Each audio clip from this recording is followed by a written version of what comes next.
What rights do people have, and where do they come from? Who gets to make decisions for others, and on what authority? And how can we organize society to meet people's needs? These questions challenged an entire nation during the upheaval of the French Revolution. By the end of the 18th century, Europe had undergone a profound intellectual and cultural shift known as the Enlightenment. Philosophers and artists promoted reason and human freedom over tradition and religion. The rise of a middle class and printed materials encouraged political awareness, and the American Revolution had turned a former English colony into an independent republic. Yet France, one of the largest and richest countries in Europe, was still governed by an ancient regime of three rigid social classes called estates.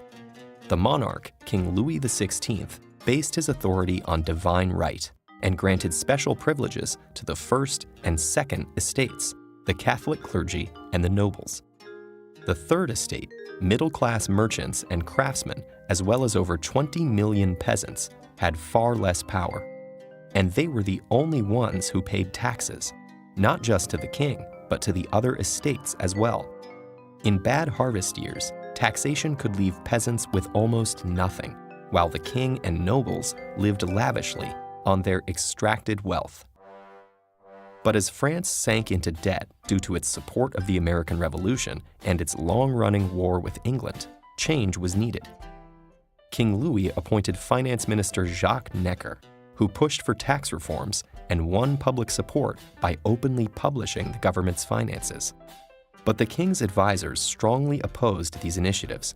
Desperate for a solution, the king called a meeting of the Estates General, an assembly of representatives from the three estates, for the first time in 175 years. Although the Third Estate represented 98% of the French population, its vote was equal to each of the other estates. And unsurprisingly, both of the upper classes favored keeping their privileges.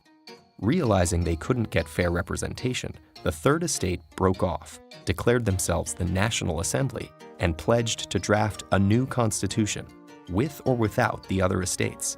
King Louis ordered the First and Second Estates to meet with the National Assembly, but he also dismissed Necker, his popular finance minister.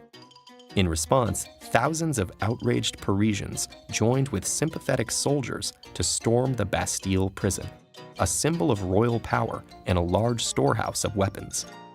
The revolution had begun. As rebellion spread throughout the country, the feudal system was abolished.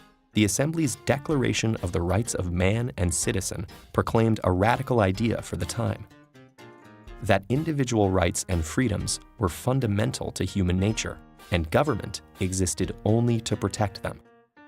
Their privileges gone, many nobles fled abroad, begging foreign rulers to invade France and restore order. And while Louis remained as the figurehead of the constitutional monarchy, he feared for his future. In 1791, he tried to flee the country but was caught. The attempted escape shattered people's faith in the king. The royal family was arrested and the king charged with treason.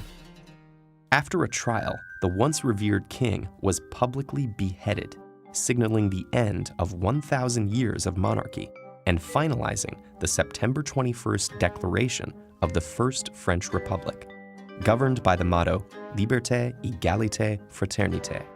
9 months later, Queen Marie Antoinette, a foreigner long mocked as Madame Deficit for her extravagant reputation, was executed as well. But the revolution would not end there. Some leaders, not content with just changing the government, sought to completely transform French society. Its religion, its street names, even its calendar. As multiple factions formed, the extremist Jacobins, led by Maximilien Robespierre, launched a reign of terror to suppress the slightest dissent, executing over 20,000 people before the Jacobins' own downfall. Meanwhile, France found itself at war with neighboring monarchs seeking to strangle the revolution before it spread.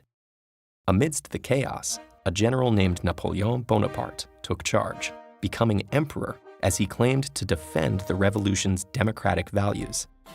All in all, the revolution saw 3 constitutions and 5 governments within 10 years, followed by decades alternating between monarchy and revolt before the next republic formed in 1871. And while we celebrate the French Revolution's ideals, we still struggle with many of the same basic questions raised over 2 centuries ago.